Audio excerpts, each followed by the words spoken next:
नमस्कार। The news breaker के platform पर आप सभी का स्वागत है। मैं मनोज। सवाल आज रहनुमाई का।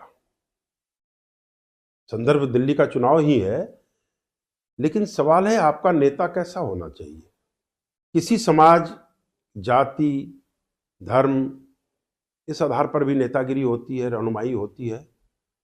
लेकिन राजनीति में मोटे तौर पर ऐसे नेतृत्व की तलाश रहती है किसी समूह को, समाज को, जो उसका सर्वांगीण उत्थान कर पाए, चौतरफा उत्थान करे, चौतरफा विकास करे, उसको आगे बढ़ाए। इस संदर्भ में कई बार हम देखते हैं कि हम प्रेरक पुरुषों को, प्रेरक किरदारों को इतिहास से सामने लाते हैं और उनको देख के फिर ये समाज को समझाने की कोशिश होती है कि हमें तो, जैसे मुस्लिम समाज को ही लीजिए, एक से एक बड़े नाम, आज़ादी के दीवानों से लेकर आज़ाद भारत और फिर अभी आधुनिक भारत के निर्माण में कई तमाम शिल्पियों ने योगदान दिया। मुस्लिम समाज से वो थे। सबसे बड़े नाम राष्ट्रपति एपीजे अब्दुल कलाम का है। उसके पहले हमारे देश के शिक्षा मंत्री मौलाना अबुल कलाम रहे आज़ाद। डॉक्टर जाकिर हुसैन जैसा शिक्षाविद, अशफाक उल्ला खां जैसा स्वातंत्र वीर, बेगम हजरत महल जैसी स्वतंत्रता सेनानी, अजीम प्रेम जी जैसे बिजनेसमैन। ऐसा नहीं है कि प्रतीकों की मुस्लिम समाज में कोई कमी है।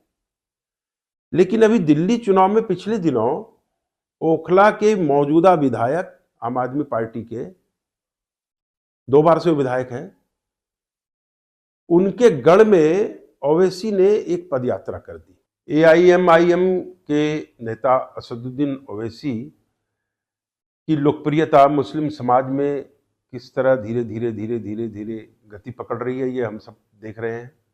आज किसी भी राज्य में, किसी भी चुनाव में असदुद्दीन ओवैसी के उतरने का मतलब ये होता है कि मुस्लिमों का मत एकजुट रह पाएगा या नहीं रह पाएगा, इस पर सवाल खड़े होने लगते हैं। निश्चित रूप से उनकी लोकप्रियता अपने समाज में है, काफ़ी है, और इसी वजह से शायद मुस्लिम वोटों के अन्य दावेदार ओवैसी को वोट कटवा भी कहते हैं। कोई कोई उनको भाजपा का एजेंट भी कहता है। खैर, अभी मैं ओवैसी पे बाद में आऊँगा। ओवैसी की काफ़ी सुपरहिट वहाँ सभा रही। पदयात्रा में खास करके बटला हाउस, शाहीन बाग और जाकिर नगर इलाके में तो जबरदस्त भीड़ उमड़ी ओवैसी के पीछे, और इसने शायद अमानतुल्ला खां को परेशान कर दिया।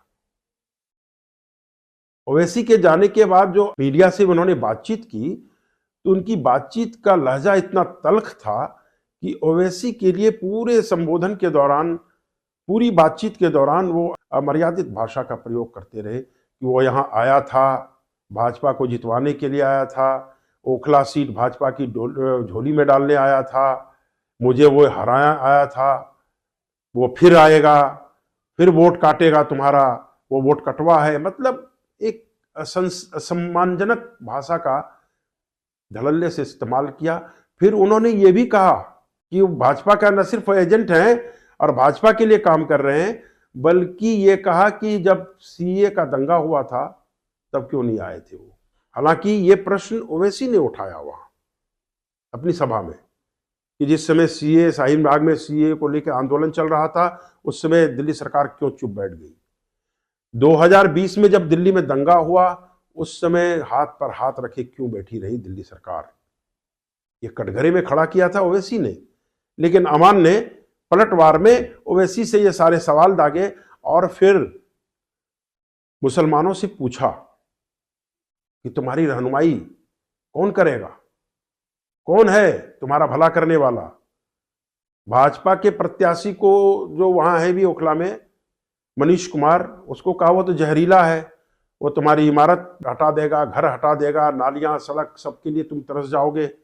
मतलब कि वोटरों को एक तरह से डराने का प्रयास इसे कह सकते हैं आप। लेकिन ओवैसी के लिए बोलते बोलते वो अपनी रौ में वहां तक पहुंच गए कि मेरे अलावा आपका यहां कोई भला नहीं कर सकता, तुम्हारे खातिर लड़ने के लिए कौन है मैदान में। अब तो साहबुद्दीन भी नहीं है। मुख्तार अंसारी भी नहीं है। मतलब अवान ने मुस्लिम कम्युनिटी के, मुस्लिम समुदाय के सबसे बड़ी रहनुमा के तौर पर, भाई जब वो नेता है तो मैं तो यही मान के चलूंगा कि शहाबुद्दीन और मुख्तार अंसारी का नाम राजनेता से ज्यादा माफिया की दुनिया में, अपराध की दुनिया में इन दोनों का नाम काफी कुख्यात रहा। ये लोग, इन लोगों ने सियासत का भी चोला ओढ़ा, लेकिन माफिया डॉन के ही तौर पर इन दोनों को देखा गया। तो क्या अमानतुल्लाह खां ओखला के मुसलमानों को शहाबुद्दीन और मुख्तार अंसारी की तर्ज पर सियासत देना चाहते हैं या करना चाहते हैं? फिर प्रश्न ये भी है कि क्या शहाबुद्दीन और मुख्तार अंसारी जैसे रहनुमा बनकर ही क्या ओखला की सेवा की जानी चाहिए? क्या मुस्लिम कम्युनिटी का कल्याण ऐसे ही नामों, ऐसे ही प्रतीकों से होगा? तो मुस्लिम समुदाय में एक से बढ़कर एक किरदार और व्यक्तित्व पैदा हुए। क्या अमान के लिए शहाबुद्दीन और मुख्तार अंसारी का नाम बाकियों से सबसे बड़ा था?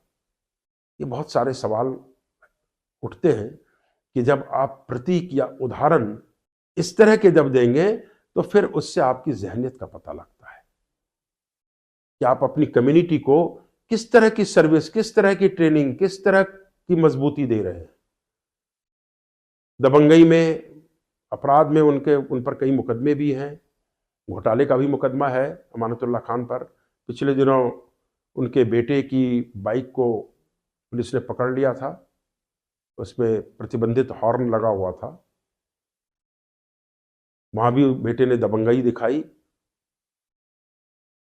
अमानतुल्लाह खां के लिए ये सब कोई बहुत बड़ी चीज नहीं है, लेकिन सवाल है कि ओखला की मुस्लिम कम्युनिटी के उत्थान के लिए अमानतुल्लाह खां के ये अंदाज या ये उदाहरण क्या काम आएंगे? क्या ओखला या मुस्लिम कम्युनिटी का पिछड़ापन अमानतुल्लाह के ऐसे तेवरों से दूर होगा? ये प्रश्न मैं आप लोगों के सामने पेश कर रहा हूं। आप लोग विचार करिएगा कि जब हम उदाहरण भी टेढ़ा देने लगते हैं तो रिजल्ट भी टेढ़ा आता है। वो शाह जाफरी का मकबूल शेर है कि तू इधर उधर की न बात कर, ये बता कि काफिला कैसे लुटा। मुझे रहजनों से गिला तो है, पर तेरी रहबरी का सवाल है। आज ओखला की रहबरी या रहनुमाई अमानतुल्लाह खां यदि कर रहे हैं तो उनको उस इलाके के विकास, अपने समुदाय के विकास के लिए कलाम के रास्ते पर ले जाने की जरूरत है, अजीम प्रेम जी के रास्ते पर ले जाने की जरूरत है। ओखला से सिराज पैदा हो और वहां जाकिर हुसैन पैदा हो, अस्फाकुल्लाह पैदा हो, मुख्तार अंसारी और शहाबुद्दीन पैदा होने से ओखला का जो संकट है वो खत्म नहीं होने वाला है। अमानतुल्लाह खां के आदर्श कम से कम मुस्लिम कम्युनिटी में ही सही, क्या शहाबुद्दीन और मुख्तार अंसारी हैं? ये वीडियो आपको कैसा लगा? अपनी राय कमेंट बॉक्स में लिखिएगा और इसे लाइक करिएगा, सब्सक्राइब करिएगा, अपने मित्रों और परिजनों से इसे शेयर भी करिएगा। नमस्कार।